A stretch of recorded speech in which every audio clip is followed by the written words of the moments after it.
ವಾಮಾಚಾರ ವಿಚಾರಕ್ಕೆ ಸಂಬಂಧಿಸಿದಂತೆ ಎರಡು ಕುಟುಂಬಗಳು ಹೊಡೆದಾಡಿಕೊಂಡ ಘಟನೆ ರಾಯಬಾಗ್ ತಾಲೂಕಿನ ಕೊಂಕನವಾಡಿ ಗ್ರಾಮದ ಲಕ್ಷ್ಮಿ ತೋಟದಲ್ಲಿ ನಡೆದಿದೆ. ಜಮೀನು ವಿಚಾರವಾಗಿ ವಾಮಾಚಾರ ಮಾಡಿ ಅಮಾವಾಸ್ಯೆಯಂದು ಜಮೀನಿನಲ್ಲಿ ಇಡುವುದನ್ನು ನೋಡಿದ್ದೇನೆ ಎಂಬ ವಿಚಾರಕ್ಕೆ ಗಲಾಟೆ ನಡೆದಿತ್ತು. ಈ ಗಲಾಟೆಯ ವಿಚಾರಕ್ಕೆ ಊರಿನ ಹಿರಿಯರು ಬುದ್ಧಿವಾದ ಹೇಳಿ ವಾದ ಮಾಡದಂತೆ ತಾಕೀತು ಮಾಡಿಸಲಾಗಿತ್ತು.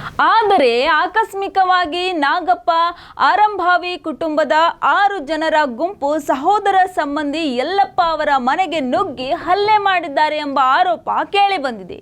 ಈ ಸಂಬಂಧ 6 ಜನರ ವಿರುದ್ಧ ರಾಯಬಾಗ್ ಪೊಲೀಸ್ ಠಾಣೆಯಲ್ಲಿ ಪ್ರಕರಣ ದಾಖಲಾಗಿದ್ದು, ಗಾಯಾಳುಗಳು ಗೋಕಾಕ್ ಖಾಸಗಿ ಆಸ್ಪತ್ರೆಯಲ್ಲಿ ಚಿಕಿತ್ಸೆ ಪಡೆಯುತ್ತಿದ್ದಾರೆ.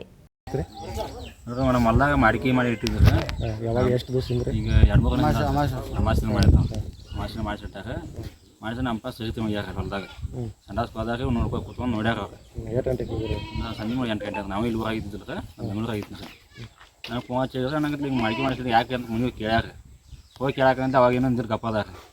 ನೀನು ಡಾಕ್ಟರ್ ಬಂದ ಮನೆ ಡಾಕ್ಟರ್ ಬಂದು ಮನೆ ಬಂದು ಬಡ್ದಾರ ಕುಳ್ಳು ತೊಗೊಂಡು. ಯಾವುದು ಸರ್? ನಿನ್ನೆಲ್ಲಿ ಮನೆ ಬಡ್ದ 2 ದಿನ ಆಯ್ತು. ಬಡ್ದೆ ನಮ್ಮ ಅಪ್ಪ ಒಂದು ತಿಲಿಪೇಟೆ ಇತ್ತು, ನಮ್ಮ ತಮ್ಮನ ತಿಲಿಯಾಗ ಕಡ್ದಾರ. ಹೊಳೆ ನಮ್ಮ ಅಂದ ಕೈ ಮುರಿದು 3 ಮಂದಿ ದವಾಖಾನೆ ಅಡ್ಮಿಟ್ ಎಲ್ಲಿದ್ದಾರೆ? ಇಲ್ಲಿ ಗೋಕಾಕದಾಗ ಬೀರನಗಡಿ ದವಾಖಾನೆದಾಗ. ಮತ್ತು ಪೊಲೀಸ್ ಮೊನ್ನೆ ಅರೆಸ್ಟ್ ಮಾಡಿದ್ರು. ಅರೆಸ್ಟ್ ಮಾಡಿ ಒಂದು ಅರ್ಧ ಗಂಟೆ ಒಂದು ತಾಸು ಒಳಗೆ ಹಾಕ್ಯಾರ. ಒಳಗೆ ಹಾಕಿ ಇನ್ನೂ 3 ಮಂದಿ ಆರೋಪಿ ಸಿಕ್ಕಿಲ್ಲ ಅವ್ರು. ಅದ್ರ ಮಾಡಿ ಬಿಟ್ಟಾರ ಅರೆಸ್ಟ್ ಮಾಡಿ ಇನ್ನೂ ಮಾಡಿಲ್ಲ. ಪಂಚ ಮಾಡೋಕೆ 2 ಮಂದಿ ಅಂತ. ಎಷ್ಟು ಜನರನ್ನು ಓದಿದ್ರು ಅವ್ರ 2 ಮಂದಿ ಓದಾರ. 2 ಮಂದಿನ ಓದಿದ್ರು. 2 ಮಂದಿ ಓದಾರ ಮತ್ತೆ ಬಿಟ್ಟಾರ ಮಾಡಿ ಬಿಟ್ಟಾರ. ಇಲ್ಲಿ ಪಂಚ ಮಾಡೋಕೆ 2 ಮಂದಿ ಇನ್ನ ತಕ್ಕ ಯಾರು ಪಂಚ ಮಾಡಿ ಪೊಲೀಸ್ ಯಾಕೆ ನಿಮ್ಮ ಆರೋಪ ಏನಾಗಿದೆ? ನಿಮ್ಮ ಆರೋಪ ಏನು? ಅರೆಸ್ಟ್ ಮಾಡ್ಬೇಕು. ನಮ್ಮ ಹೊಲ ಯಾಕೆ ಮಾಡ್ತೀವಿ ನಮ್ಗೆ ಹೇಳ್ಬೇಕು. ನಮ್ಗೆ ಅವ್ರು ಏನು ಸಿಮಿ ಕೊಡಲಿಲ್ಲ, ಏನು ನಮ್ಮ ಸಂಬಂಧ ಇಲ್ಲ. ಮಾತಾಡ ನಾನು ಲೆಕ್ಕ ನೋಡ್ತಾರೆ ಅವ್ರು. ನಿಮ್ಗೆ ಅವ್ರಿಗೆ ಸಂಬಂಧ ಇಲ್ಲಂಗೆ ಅವ್ರು. ಅವ್ರು ಯಾವ ಕಾಸ್ಟ್ ನಿಮಗೆ ಅಂತ ನಮ್ಮ ಕಷ್ಟ ನಮ್ಮ ಅಣ್ಣ ಕೊಡ್ತಾರೆ. ನಮ್ಗೆ ಸೀಮೆ ಕೊಡಲಿಲ್ಲ ಅವಾಗ.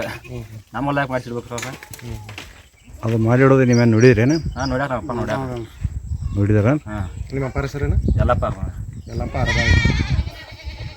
ಈಗ ರಾಯಬಾಗ್ ಪೊಲೀಸರು ಅವ್ರನ್ನ ಕರ್ಕೊಂಡು ಹೋಗಿದ್ರು 2 ಜನರು. ಆಮೇಲೆ ಮತ್ತೆ ಬಿಟ್ಟಿದ್ದಾರೆ. ಅವ್ರು ಅರೆಸ್ಟ್ ಆಗ್ಬೇಕು. ಅರೆಸ್ಟ್ ಮಾಡ್ಬೇಕು.